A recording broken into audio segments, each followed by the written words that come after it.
सभी को जय माँ काली। आशा है आप सभी स्वस्थ होंगे, मस्त होंगे, तंदुरुस्त होंगे। आज मैं आपको ये बताने जा रही हूँ कि माँ काली को नज़र लगती है या नहीं लगती। यह बात खुद ही एक बहुत कंट्रोवर्शियल हो जाएगी, क्योंकि मीडिया पर बहुत तरीके के लोग हैं। कुछ लोग भाव से जुड़ते हैं, कुछ लोग लॉजिक ढूंढते हैं, कुछ लोग सिर्फ भगवान नहीं उनको मूर्ति समझते हैं, तो सबके भाव अलग अलग हैं।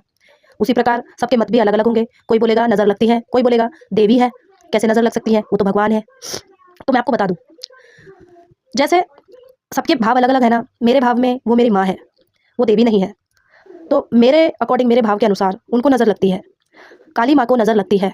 ये बात सच है। अब जैसे मेरी माँ का एग्जांपल देती हूँ। मेरी माँ कभी भी रेडी होती है ना, तो बाहर जाती हैं कभी, तो उनको नज़र लगती है, वो बीमार हो जाती है सडनली। ऐसे ही जब मैं कभी मंदिर रेडी करती हूँ, माँ काली का श्रृंगार करती हूँ, और अचानक से बाहर से कोई आ जाए तो एकदम से कहता है ना, वाह आज तो तुम्हारी काली माँ बहुत सुंदर लग रही है। और अगर बाई चांस वो इंसान नेगेटिव हुआ, मतलब नकारात्मक सोच वाला इंसान हुआ, कुछ ऐसा नेगेटिव पीपल कोई हुए, और अगर वो टोक देना, तो उनकी नज़र लगती ही लगती है। इसी प्रकार हमारे घर के मंदिर में हमारे देवी देवताओं पर भी नज़र लगती है। तो यही उपाय है इसका। अगर नज़र लगती है, आपको लग रहा है ऐसा है, जैसे रौनक हमारे मंदिर में पहले आ रही थी, अब नहीं लग रही, तो सिंपल सी रेमेडी है। जैसे हम लोग हमारी नज़र उतारते हैं कई प्रकार से, वैसे आप किसी भी एक प्रकार से माँ काली की नज़र उतार सकते हैं, और उतारनी भी चाहिए, क्योंकि हम उन्हें माँ मान रहे हैं, देवी नहीं मान रहे। देवी तो वो है ही, वो तो जगत जननी है, वो तो कोई डाउट नहीं है, कोई नहीं बोल सकता इस बात को। लेकिन हमारे भाव के अनुसार हमने उन्हें माँ माना है, माँ है वो। तो उस प्रकार, उस हिसाब से हमें, जैसे हम हमारी रक्षा करते हैं, हमारा ख्याल रखते हैं खाने पीने का, नज़र का, उसी प्रकार हमें माँ काली को भी देखना चाहिए उसी भाव से, और उनकी भी नज़र उतारनी चाहिए। मेरा तो यही मानना है। आपका क्या मानना है कमेंट बॉक्स में ज़रूर लिखना। वीडियो पसंद आए तो शेयर करना, लाइक करना, सब्सक्राइब करना। बाकी की और जानकारी मैं माँ काली से रिलेटेड देती रहूँगी आपको। और दोस्तों, मेरा मेन उद्देश्य यही है कि माँ काली के बारे में ज़्यादा से ज़्यादा जागरूकता फैलाऊँ, ज़्यादा से ज़्यादा आपको कनेक्ट करने की कोशिश करूँ माँ काली से। क्योंकि हज़ारों करोड़ों लोगों में कोई एक इंसान भी अगर मेरी वजह से माँ काली से कनेक्ट होता है, तो मैं अपने आप को बहुत भाग्यशाली मानूंगी।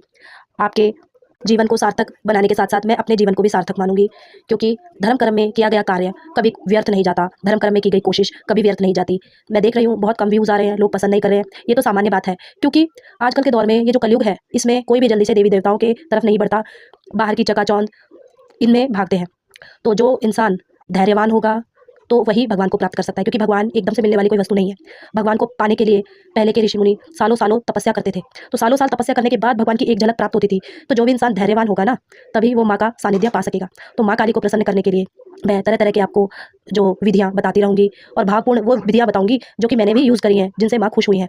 इधर उधर का देख के मेरे को बताने की आदत नहीं है, और ना मैं बताऊँगी। तो सभी को जय माँ काली।